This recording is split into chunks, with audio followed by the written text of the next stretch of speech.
¿Qué tal, amigos? Muy buenos días. Les saluda Margarita Oropesa. Bienvenidos a otra emisión de Abriendo Puertas. Un gusto para nosotros acompañarlos a esta hora.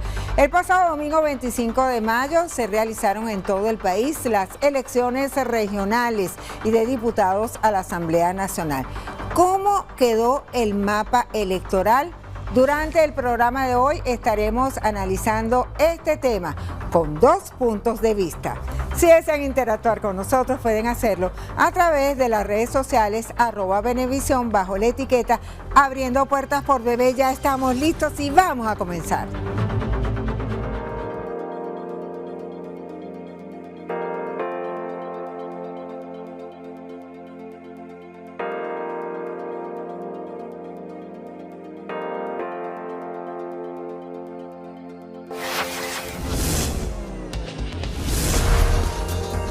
Abriendo Puertas. Vamos a conversar con el gobernador del estado Cojedes, Alberto Galíndez, quien resultó reelecto el pasado domingo 25 de mayo. Gobernador, muchísimas gracias por estar aquí en Abriendo Puertas. Un placer recibirlo. Gracias, Margarita. Estoy honrado por tu invitación y a la disposición de conversar contigo durante estos minutos que me estás cediendo. Gobernador, lo llaman el sobreviviente de los gobernadores de oposición. ¿Qué hizo que Alberto Galíndez ganara la elección, sobre todo con casi el 60% de los votos? Un gobierno para todos por igual, para chavistas y para no chavistas. Programas sociales de atención a la gente, un gobernador sirviéndole al pueblo y no sirviéndose del pueblo. Te pongo este ejemplo, el programa 0800 Cojedes, Salud en su casa, que con una llamada telefónica tienes la ambulancia, pero no solamente la ambulancia, también puede ser el médico en tu casa atendiendo el caso que se esté presentando, una hipertensión, una crisis diabética, cualquier situación de accidente que se te pueda presentar en la casa. Eso ha sido una maravilla. Hemos atendido en apenas 3-4 meses más de 10.000 familias y los resultados son altísimamente favorables. Tan es así que la gente ya no está yendo al hospital. ¿Sabes que los hospitales colapsan?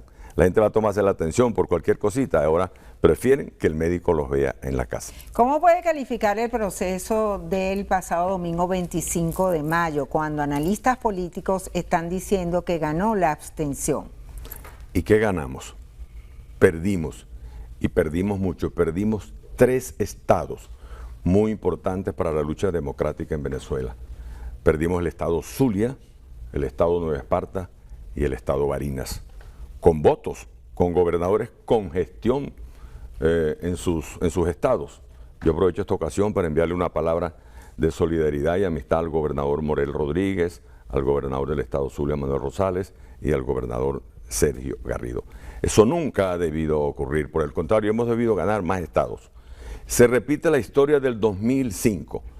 Los convocantes a la abstención son los mismos convocantes del año 2005 y en esa ocasión el gobierno se alzó, de la Asamblea Nacional, el gobierno se alzó con toda la Asamblea Nacional y en esta ocasión con el 90 y pico % de la Asamblea Nacional, es decir, la misma historia, chocamos, tropezamos con la misma piedra. Algo está pasando en sectores de oposición que no comprenden que uno no puede chocar con la misma piedra 2 veces, puede chocar una vez, pero si pasa la segunda vez, algo está pasando aquí entonces, es decir, la conducción política está errática y en esos errores pagamos todos por igual. Esa es la lección que hay que aprender, la lección que hay que aprender. Esa forma parte de las lecciones que debemos aprender. Prepararnos para insistir en que el voto es la gran herramienta de transformación y de cambio que los pueblos necesitan. Y aquí yo cito a Nelson Mandela, Premio Nobel de la Paz, liberador de Sudáfrica, y no estoy hablando de 200 años, estoy hablando de apenas 20-25 años.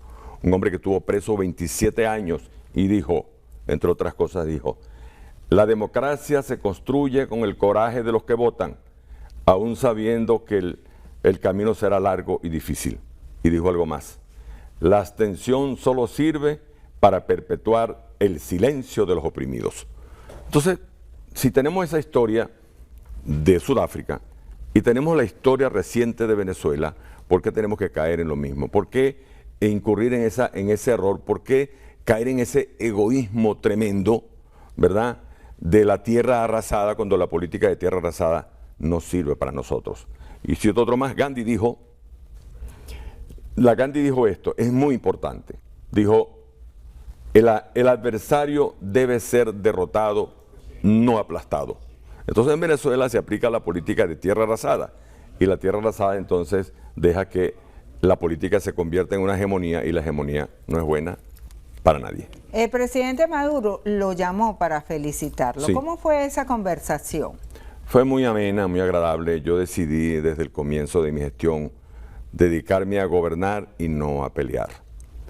Y eso me ha dado resultados. He hecho acuerdos con el gobierno nacional para recuperar las carreteras, Troncal 5, Troncal 8, Troncal 13, autopista José Antonio Páez, y también para recuperar los hospitales. ¿Y han trabajado de la mano del gobierno? Claro, hemos hecho trabajo conjuntamente, y yo no he tenido ningún reparo en decir, esto lo estoy haciendo en coordinación con el gobierno nacional. Por ejemplo, la recuperación de los hospitales. ¿Cómo puedo yo recuperar un hospital importante, grande, si no tengo apoyo del gobierno nacional? Ahora estoy solicitando que me den la oportunidad de que las autoridades, tanto a nivel de educación como a nivel de la gobernación, sean autoridades con las que uno pueda trabajar, con las que uno pueda entenderse, porque por ejemplo a mí me duele que una escuela donde los niños están recibiendo clases en el piso, entonces un director, porque pertenece al partido del gobierno y yo no pertenezco al partido del gobierno, entonces se llega a que el gobernador pueda entrar. Eso no lo puedo concebir. Eso forma parte de las cosas que voy a hablar con el señor presidente de la República, y estoy seguro que me va a escuchar y me va a atender.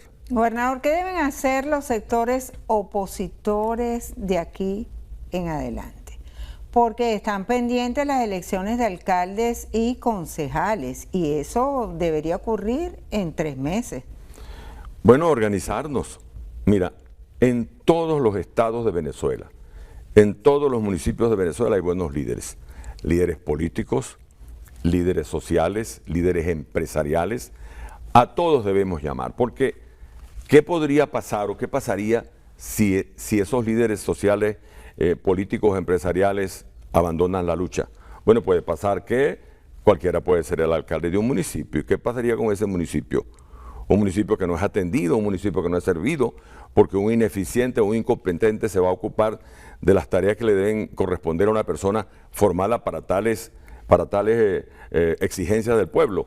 Yo llamo la atención a la dirigencia política nacional. Es un gran momento que esto que ocurrió sirva de experiencia para que no se repita, para que nos organicemos desde ahora y busquemos en los municipios los mejores líderes y podamos postularlos en un acuerdo, en un consenso nacional. Buscar la unidad, buscar el consenso nacional para presentar los mejores líderes a esa contienda municipal. El presidente de la República, cuando fue a votar, anunció que propondrá reformas electorales para el próximo periodo legislativo. Tenemos un sonido, vamos a verlo y después lo comentamos. Venezuela necesita modernizar, ampliar y traer a la realidad del nuevo sistema político a construir su sistema electoral. Por eso yo creo, y así voy a trabajarlo, para presentar ante la Asamblea Nacional nueva la constitución de un nuevo sistema electoral, la reforma de todas las leyes electorales y que se cree el sistema electoral de los circuitos comunales como nuevo sistema de consulta y elección de Venezuela, el sistema electoral de los circuitos comunales. Coincide con este planteamiento, se está hablando de elecciones de segundo grado. ¿Esto sería conveniente para el país? Bueno, yo no sé a qué se refiere el presidente cuando habla de elecciones de segundo grado, si es para el presidente de la República, los gobernadores, los alcaldes o para los circuitos comunales. Yo en el caso de los circuitos comunales, pues pienso que no debería haber ningún problema. Hay estados, hay países donde hay comunas. Por ejemplo, París tiene comunas. Yo digo que y hay otros países donde las comunas funcionan. Lo que debe mantenerse es el Estado nacional, el Estado, lo que tenemos ahora, que es el Estado conformado por los municipios, conformado por los estados, y eso conforman la gran nación. Por eso repito, a mí me gustaría más conocer un poco de lo que está proponiendo el presidente para entrar en un debate y emitir una opinión un poco más clara. Pero hasta ahora se conoce poco de lo que están pensando. Yo creo que el Estado Nacional como está, es un Estado que se corresponde con la modernidad del mundo y no creo que haya mayores modificaciones en esa materia. Por esto, en el caso de las comunas, no le tengo temor, creo que podría mantenerse perfectamente porque ya existen en otras naciones del mundo. ¿Estaría de acuerdo en darle rango constitucional a las comunas? Es decir, el poder comunal en la reforma constitucional. No me lo responda ahora. Tenemos que hacer una pausa. Nos acompaña Alberto Galíndez, gobernador reelecto del estado Cojedes. Esto es Abriendo Puertas y en segundos regresamos.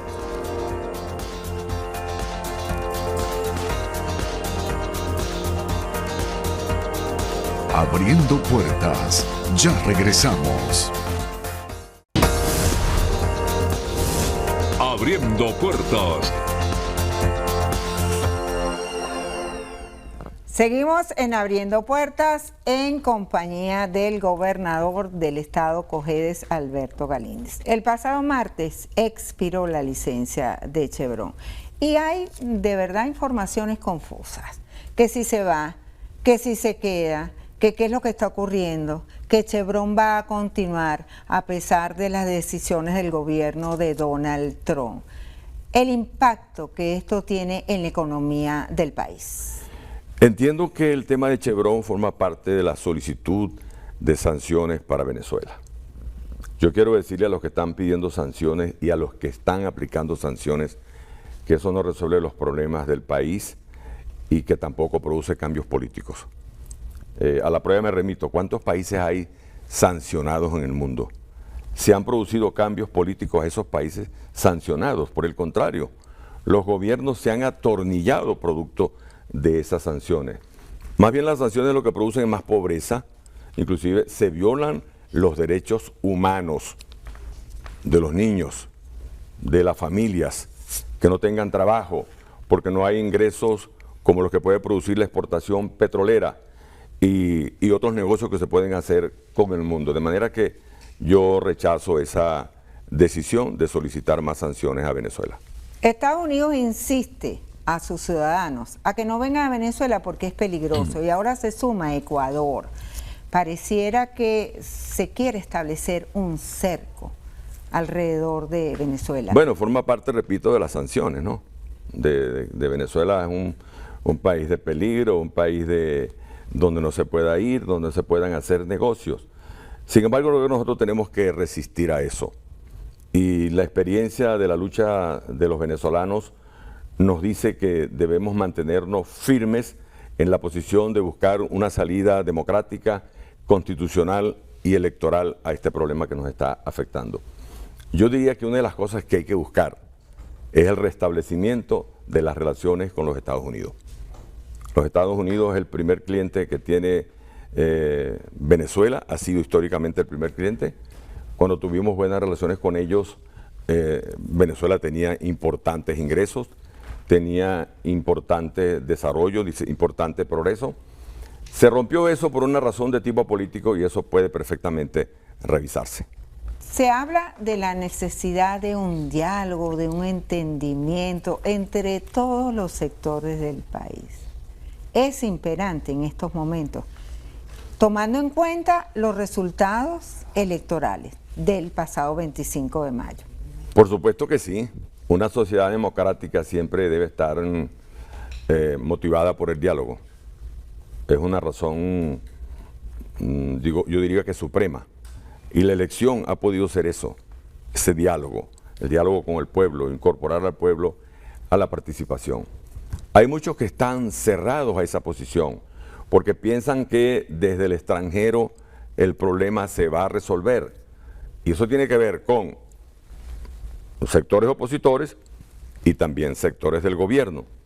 Llamamos la atención para que se abran nuevamente las compuertas del diálogo, de las conversaciones y que permita, por ejemplo, que ahora que vienen las elecciones municipales y que viene la propuesta de reforma constitucional, eso sea el gran diálogo nacional. La conversación con todos los sectores de la vida pública, de la vida nacional. Vamos a Cojedes. Gracias. ¿Qué planea hacer distinto? ¿Cuál fue la principal promesa que le hizo a los cojedeños? Seguir sirviéndole a todos y sirviendo por igual, sin miramiento de partidos políticos. Trabajamos para los chavistas y para los no chavistas. Quiero profundizar en el tema de los servicios, por ejemplo, de salud, terminar los hospitales. El hospital de San Carlos quiero convertirlo en un gran policlínico, que cuando la gente llegue diga, aquí me voy a curar, o no que digan, no, me voy para mi casa, me voy a morir en mi casa. Yo quiero eso. San Carlos, Tinaquillo, Tinaco, El Baúl, todos los consultorios populares de las comunidades, que la gente sienta que tiene un gobierno pues que le escucha y que le atiende. El tema de la educación es clave. Quiero acuerdos con el gobierno nacional para recuperar toda la infraestructura educativa, para mejorar el tema de la política allí. Por ejemplo, creo que hay que sacar la política de partido de las escuelas. Tú puedes pertenecer al partido que te dé la gana, pero no me metas la política allí, no conviertas la escuela en una casa de partido. Yo soy totalmente contrario a eso. Recuperar los espacios, recuperar programas como el programa de alimentación escolar, el programa de las becas de la excelencia. Voy a crear una ruta de bus Cojedes transporte educativo, bus Cojedes ruta deportiva y bus Cojedes ruta de salud. Gobernador, ¿y el presupuesto asignado alcanza? Bueno, mira, alcanza para muy poco, pero cuando no hay corrupción la plata alcanza, que es lo que nosotros hemos hecho en el estado Cojedes. Yo, por ejemplo, estoy ahora en un plan de recuperación de los techos de una obra construida por el gobierno del presidente Chávez. ¿Los servicios públicos cómo están en la entidad? Hemos mejorado bastante, a pesar de que se perdieron unos cuantos años para mejorar, por ejemplo, el problema del agua. Se perdió una obra de 70 millones de dólares que yo contraté con una empresa transnacional que se llama Lavalin canadiense para construir la presa de las Mercedes en el Tirgua. Lamentablemente eso se perdió, no se pudo terminar y ahora tenemos problemas de agua potable porque era el acueducto regional del estado Cojedes.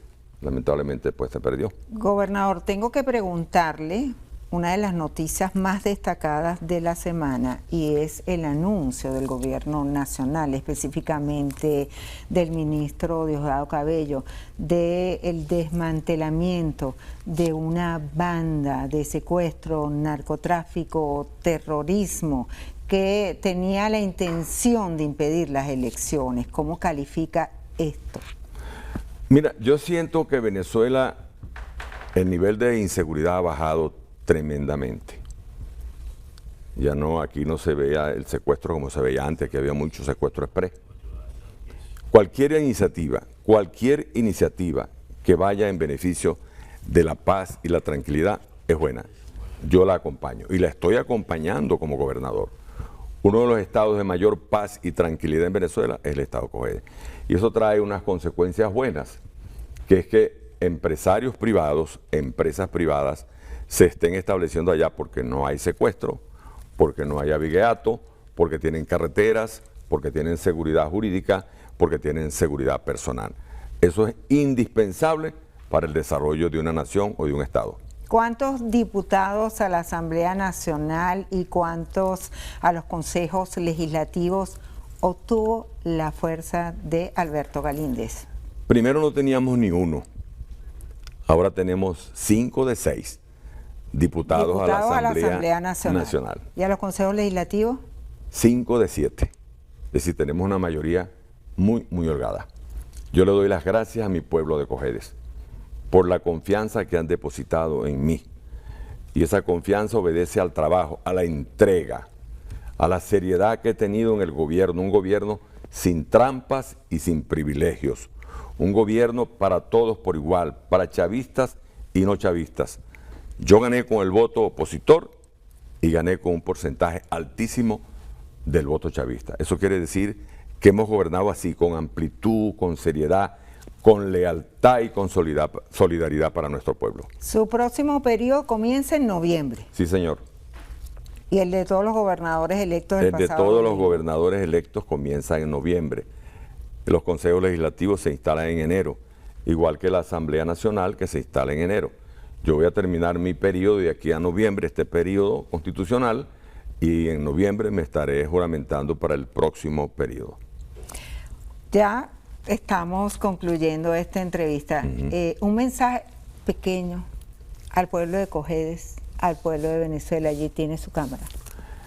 Desde mi corazón les digo que pueden contar conmigo. Soy un trabajador a tiempo completo. Soy gobernador electo por el pueblo por 4ª vez en el estado de Cojedes. Antes fui alcalde. Eso quiere decir que mi actitud y mi comportamiento con la gente ha sido buena, porque si no fuera buena, pues no me hubieran electo. Mi trabajo va a seguir siendo igual, voy a servir a todos por igual, y yo vine a servir y no a ser servido. Gracias, gobernador, por estar aquí en Abriendo Puertas. Gracias a ti. Nos acompañó el gobernador del estado Cojedes, Alberto Galíndez. A ustedes, amigos, continúen allí porque en la próxima parte tendremos otra interesante entrevista.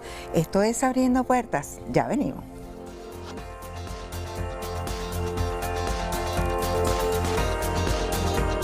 Abriendo Puertas. Ya regresamos. Abriendo Puertas. Recibimos al diputado Jesús Farías, reelecto en la lista nacional por el Gran Polo Patriótico y además presidente de la Comisión de Economía y Finanzas de la Asamblea Nacional. Bienvenido, muchísimas gracias por estar aquí en Abriendo Puertas. Gracias por la invitación, Margarita. 25 de mayo. Algunos analistas políticos han asegurado que ganó la abstención, pero cobró el gobierno. ¿Qué le responde a esas afirmaciones? Bueno, esa es la voz de los perdedores. Y además de los perdedores, de los frustrados por estrategias que no solamente han sido erróneas, sino criminales y apátridas.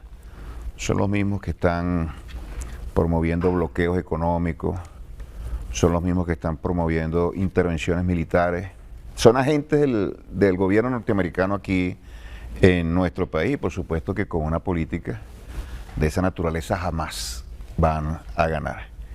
Y como no nos pueden ganar en elecciones, entonces, bueno, hacen el llamado a la abstención y tienen una lectura bien particular de los resultados electorales. Fíjate lo que estamos analizando nosotros.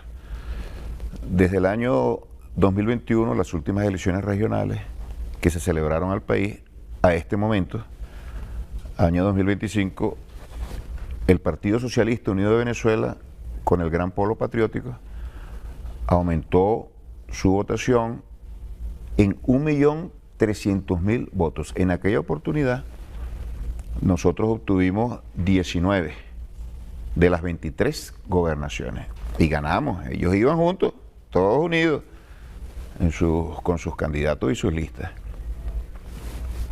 Y le ganamos.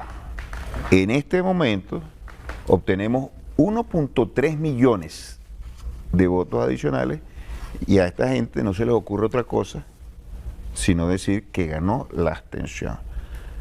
Probablemente los de ellos no fueron a votar como aspiraban. Si hubiesen ido a votar y hace 4 años les ganamos 19 gobernaciones, ahora con 1.300.000 votos, los resultados hubieran sido exactamente igual.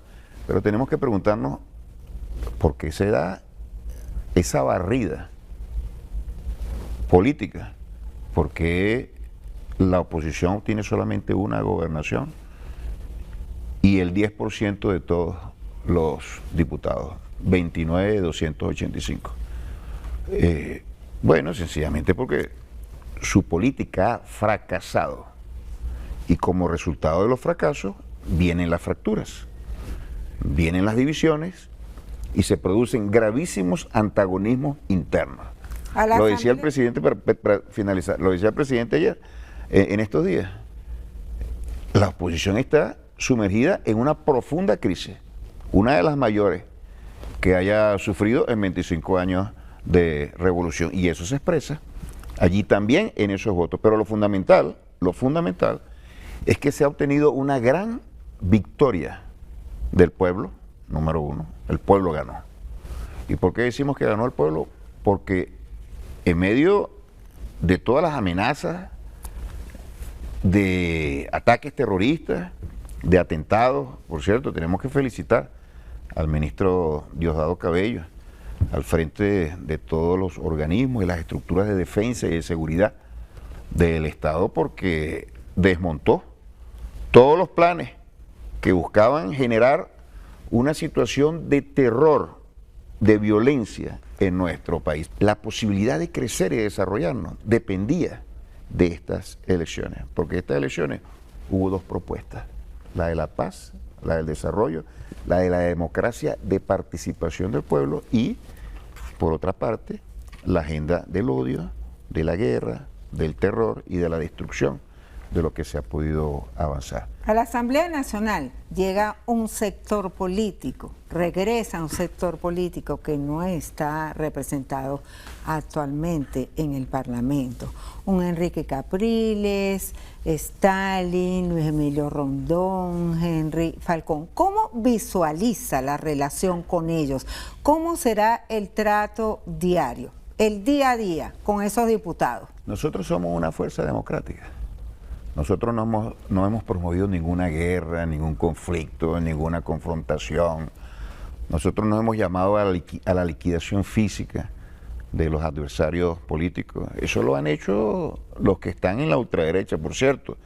Algunos de esos nombres que ahora participan en elecciones estuvieron alineados, pero sin un milímetro de desviación, alineados perfectamente con los que desataron la violencia después de la elección del 28 de julio. Y los que justificaron todas sus tropelías, por cierto.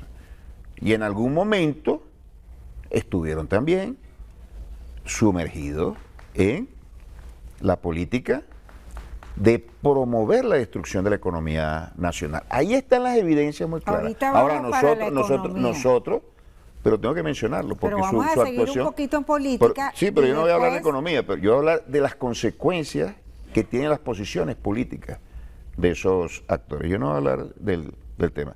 Ahora, una fuerza política que se asuma democrática puede llamar a la destrucción de la economía, o puede llamar a la rebelión, a la insurrección, a la desobediencia, a desacatar actos que se desprenden, decisiones que se desprenden de instituciones que funcionan perfectamente en el país. Nosotros nos alegramos que como resultado de sus derrotas anteriores, ellos estén ahora por el carril de la democracia. Vamos a ver cuánto les dura, porque esos son los mismos que estuvieron en el golpe de Estado del año 2002, tú lo recuerdas, y esos son exactamente, que trataron de meterse en embajadas, territorios internacionales. Esos son los mismos que participaron en la salida, esos son los mismos que estuvieron a punto de implosionar el país si no surge la Asamblea Nacional Constituyente, y esos son los mismos que acompañaron a la delincuencia política organizada que encabeza Urrutia y encabeza María Corina. Son los mismos, ahora están por la vía democrática, lo cual saludamos. Podemos decir lo siguiente: nosotros, con nuestra fuerza y la del pueblo, los obligamos a ellos. Le torcimos el brazo para que asumiera nuevamente posiciones democráticas. El mapa rojo rojito. Un solo gobernador de la oposición, Alberto Galíndez, del estado Cojedes, quien por cierto estuvo también en este programa. ¿Cómo van a administrar esa mayoría? ¿Ustedes cómo van a administrar esa mayoría? En primer lugar, nosotros felicitamos a todos los que obtuvieron algún cargo en esta elección popular. En este caso, al gobernador Galíndez, que el presidente ha dicho que es un hombre de altura, que hace democracia, que hace una política democrática, mejor dicho. Y resaltó también el papel de Morel Rodríguez en su pasantía por la gobernación. Ahora nosotros tenemos esta victoria y se ha dicho administrarla con humildad, con responsabilidad y con compromiso. Cada vez que nosotros alcanzamos una victoria de esta naturaleza, nosotros hacemos un balance, así como también cuando hemos sufrido derrotas, un balance. ¿Qué está por hacer? ¿Qué tenemos que hacer mejor? ¿Cómo se puede desarrollar la política, el programa de gobierno del chavismo, que es el resultado de la visión del comandante Chávez. Bueno, lo primero que ha quedado muy claro es que tenemos que profundizar la democracia, darle mayor participación al pueblo. Bueno, ahí está la figura de las comunas. Una forma de que el pueblo ejerza directamente el poder. ¿Qué significa eso? Que nosotros vamos a profundizar la ofensiva política. Esa ofensiva política que arrancó, diría yo, en las elecciones del año 2020, cuando le arrebatamos la Asamblea Nacional al fascismo. Bueno, esa ofensiva política ha venido ascendiendo y que es un momento estelar, donde la correlación de fuerza nos favorece como pocas veces en los últimos 10 años, bueno, es para profundizar la democracia, para profundizar la lucha contra el burocratismo, las corruptelas, todas las desviaciones morales con las que todavía lamentablemente convivimos, para avanzar de una manera más acelerada en la búsqueda de grandes consensos sociales, económicos, en función de objetivos estratégicos que unan a la nación. Y cuando hablo de la nación, me refiero a las fuerzas, a las agrupaciones y a las individualidades que están identificadas con el país y con el destino de la patria. Hay fuerzas que, a pesar de que hacen vida acá, no tienen absolutamente ningún arraigo, están absolutamente desarraigadas de lo que es la nación, el pueblo, la patria, no tienen absolutamente ningún interés en su desarrollo. Entonces, administrar la victoria con gran compromiso en función de los postulados de la revolución. Esto va a ser un avance muy importante. El presidente ha anunciado ya cambios en los métodos de gobierno a nivel de gobernaciones. En su debido momento serán las elecciones de alcaldía y bueno, tendremos que también modificar métodos de gobierno a nivel del gobierno central. Ahora, salir de ese momento para finalizar el comentario. No sé, eso lo decide el Consejo Nacional. Aproximadamente. No tengo ni la menor idea. Pero sí te puedo adelantar que esto es un presagio, preludio, prefacio de lo que ocurrirá. Van por las 335 alcaldías en todo el país. Nosotros vamos siempre por todos los cargos. Ahora, lo decía el presidente, cambios de método y ser mucho más eficientes y dedicarnos mucho más al tema de gobernar para el pueblo, con el pueblo, a través de su actuación. Y en la Asamblea Nacional también tendremos grandes tareas, ya se ha hablado ya en varias oportunidades de la agenda política. En todo caso, el tema central para nosotros es garantizar la soberanía del país. Porque si la soberanía del país se ve quebrantada, se ve vulnerada, no serán fuerzas nacionales las que se puedan encargar de dirigir al país. Y cuando eso ocurre, como hemos observado en el pasado siglo XX, bueno, ocurren las grandes desgracias.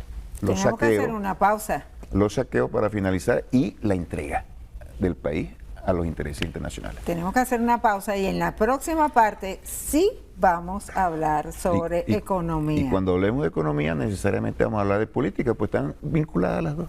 Ya venimos. Nos acompaña el diputado Jesús Faría, reelecto para la Asamblea Nacional para el próximo periodo legislativo y además es presidente de la Comisión de Economía y Finanzas del Parlamento. Ustedes quédense allí en instantes, abriendo puertas.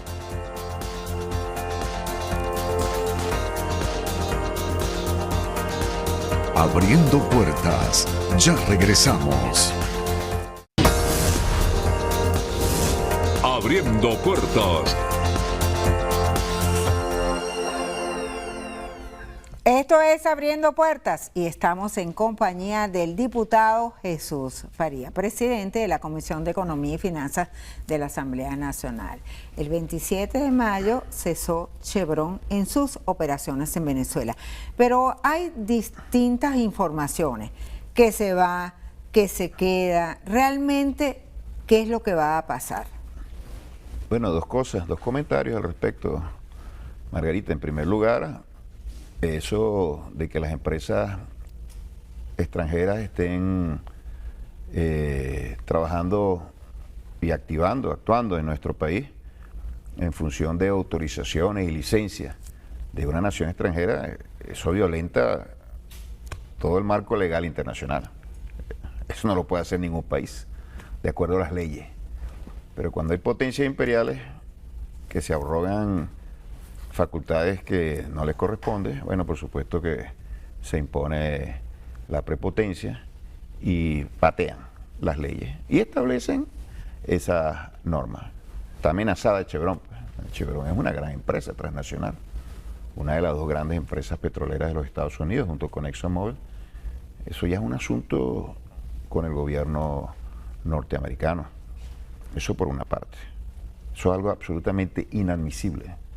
Y bueno, Chevron se somete a las licencias para administrar sanciones imperiales.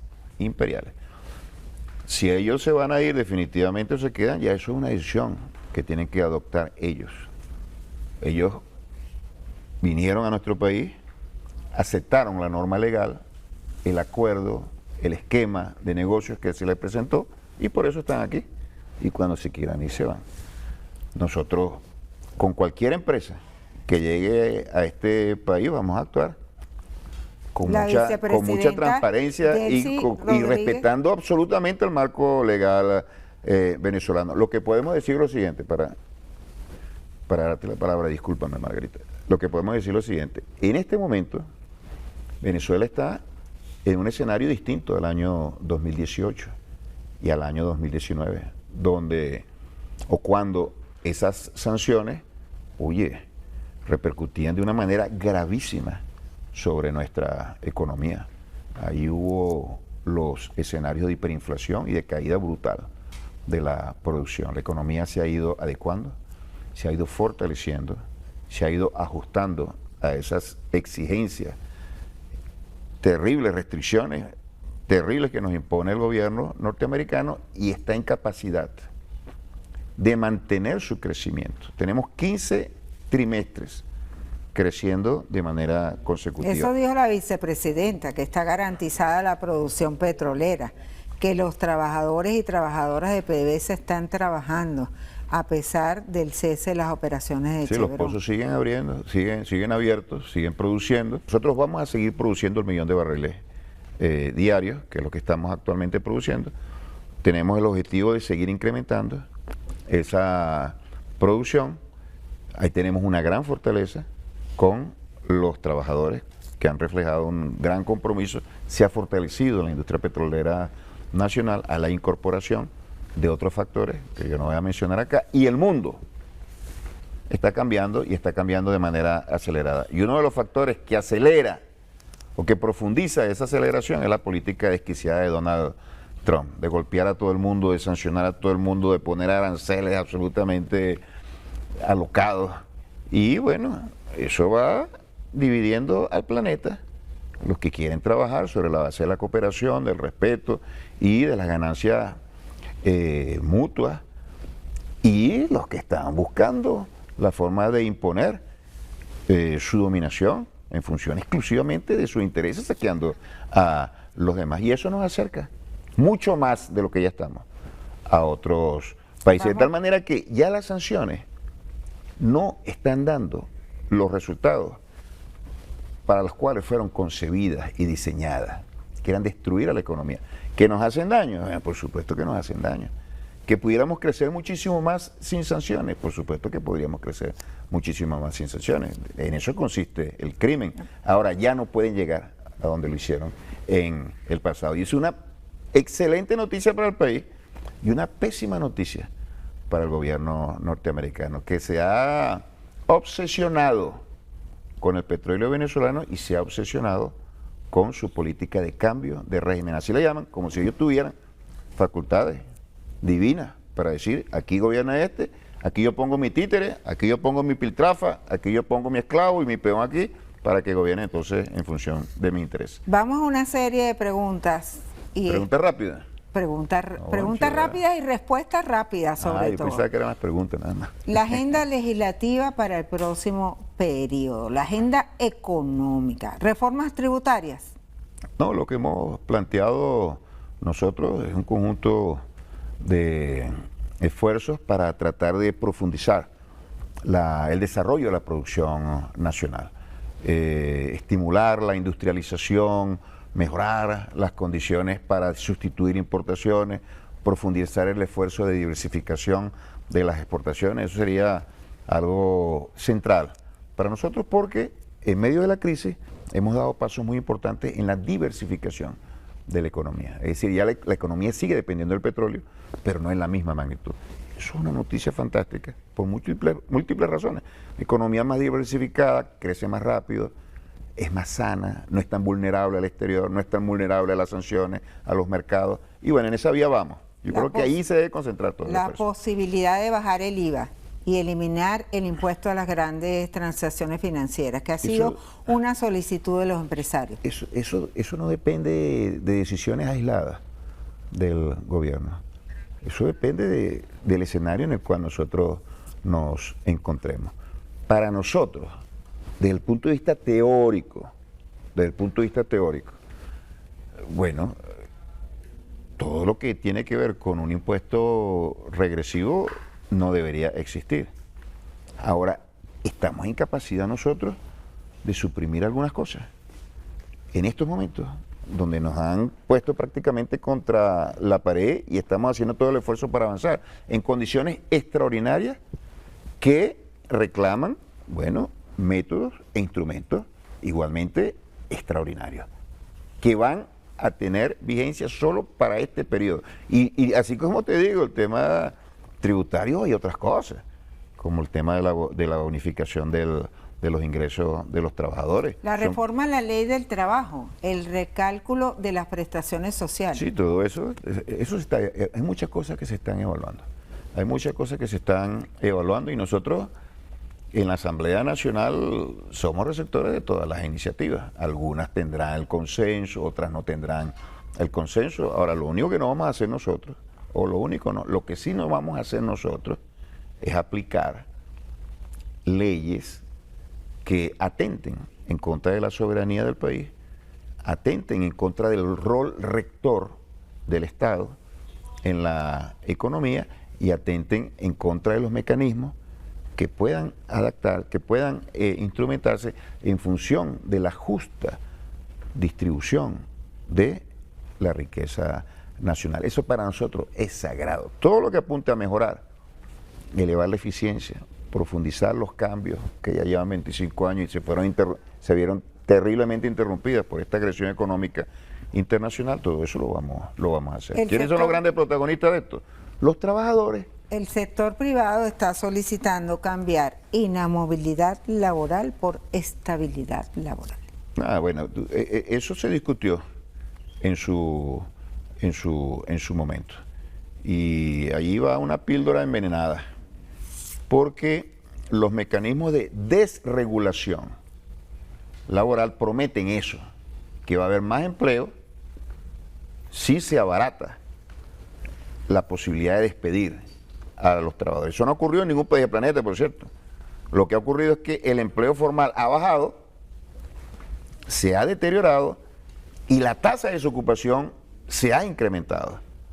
Y ese no es un modelo con el que nosotros vamos a trabajar. Ese no es un modelo con el que nosotros vamos a trabajar. La única forma de mejorar aquí las condiciones laborales de los trabajadores es seguir produciendo, ampliar el aparato productivo, generar empleo en el sector formal y con el crecimiento del ingreso, está nosotros en capacidad de distribuirlo en forma de los salarios. Hacia allá apuntamos nosotros. Nada tenemos que ver con flexibilizar. De llevar el salario mínimo a los estándares internacionales. Mira, nosotros teníamos los máximos niveles de salario de todo el mundo subdesarrollado. De todo el mundo subdesarrollado. Lo tenía Venezuela. Es decir, que para nosotros eso no es algo nuevo. Nosotros tenemos la fórmula, nosotros tenemos la experiencia, nosotros tenemos la obra. Esa obra la hizo el comandante Chávez. Entonces ubícate tú en el tiempo en el cual se rompió ese ciclo de crecimiento, de prosperidad de nuestro pueblo. ¿Sabes cuándo fue eso? Cuando se inició la guerra económica. Contra el presidente Nicolás Maduro vino la conflictividad política en la cual se involucraron todos estos actores que ahora por ráfagas han venido incorporándose nuevamente a la vida democrática. ¿Por qué? Porque ese ingreso que ganaban los trabajadores en el pasado y que nosotros distribuimos ahora con la restricción que nos impone el bloqueo económico, ese ingreso era el que iba a las cuentas bancarias de las grandes corporaciones nacionales y extranjeras, de las oligarquías, pues, de las oligarquías. ¿Y por qué podían hacer eso ellos? Porque tenían el poder político, manejaban el Estado, dirigían las políticas, las estrategias y establecían las leyes.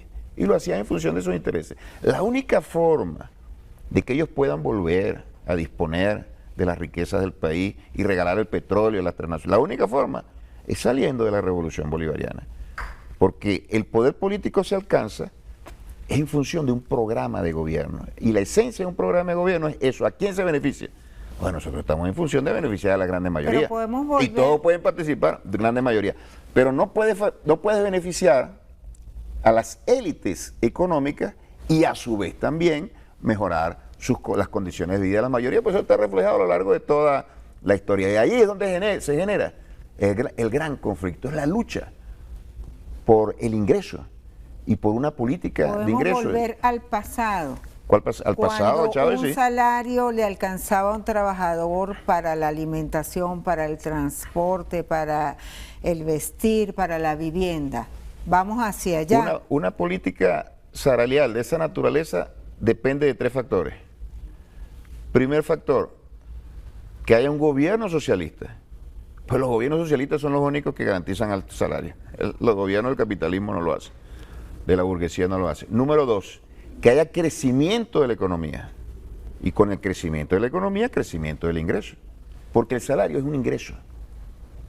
Para tú distribuir salarios o para tú asignar buenos salarios, tienes que tener ingresos.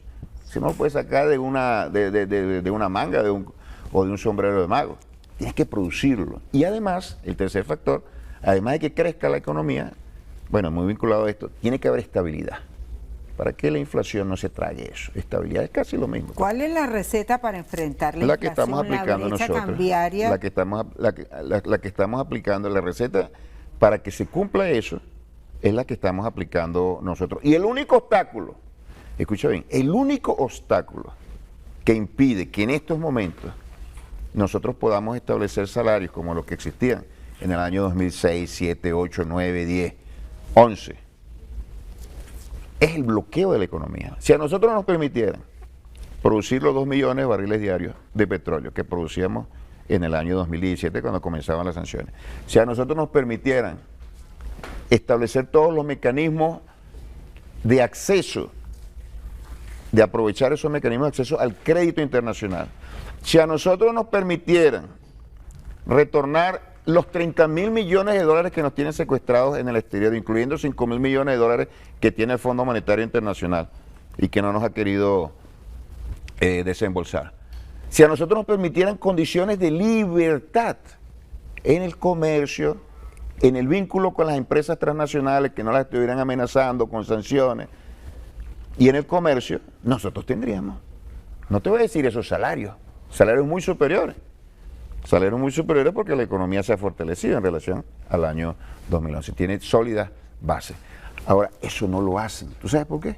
Porque el plan de la destrucción de la economía está establecido para tumbar a un gobierno. Y hasta que no lo tumben, no van a cesar en eso. Ahora, la respuesta que le tenemos a nosotros es que a pesar de ese bloqueo, el gobierno está dirigiendo y la economía crece y va a crecer cada vez con mayor fuerza. Es decir, que nosotros hemos superado los gravísimos embates de ese bloqueo y tarde o temprano, se impondrá la sensatez en el seno del gobierno de los Estados Unidos. Ellos fueron derrotados en el año 2019, 2020 con esa política de intervención y de injerencia terrible y de guerra económica y de bloqueo brutal. Fueron derrotados. ¿En cómo se refleja esa derrota? ¿Quién está gobernando? Es la misma persona a la cual querían ellos derrocar. Entonces viene el mismo gobernante, Donald Trump, no aprende las lecciones de su primer gobierno, no aprende las lecciones de Biden y mantienen ese rumbo. Un país que está avanzando tanto que la gente que ellos tenían acá en este país para cumplir su tarea de dar golpes y provocar rebeliones e insurrecciones, ahora está en la vía democrática. Le impusimos nosotros la agenda de la democracia a ellos. Un garrotazo en la cabeza. Se nos acabó el tiempo. Bueno, se nos acabó el tiempo y yo quisiera felicitar al pueblo venezolano porque se ha alcanzado una gran victoria democrática.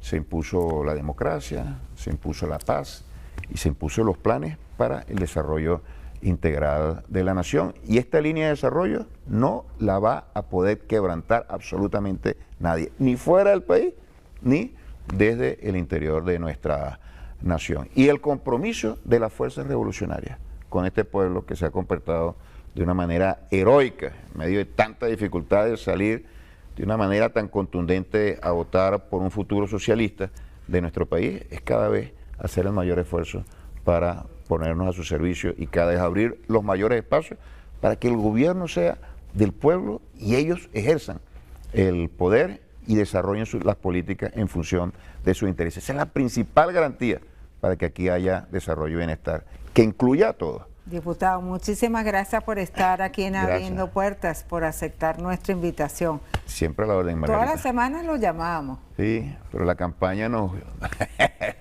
acompañó Jesús loco. Faría, diputado ante la Asamblea Nacional, reelecto para el próximo periodo legislativo. A ustedes, amigos, la invitación es para que nos sintonicen este y todos los domingos a las 9 de la mañana, por aquí por Venevisión.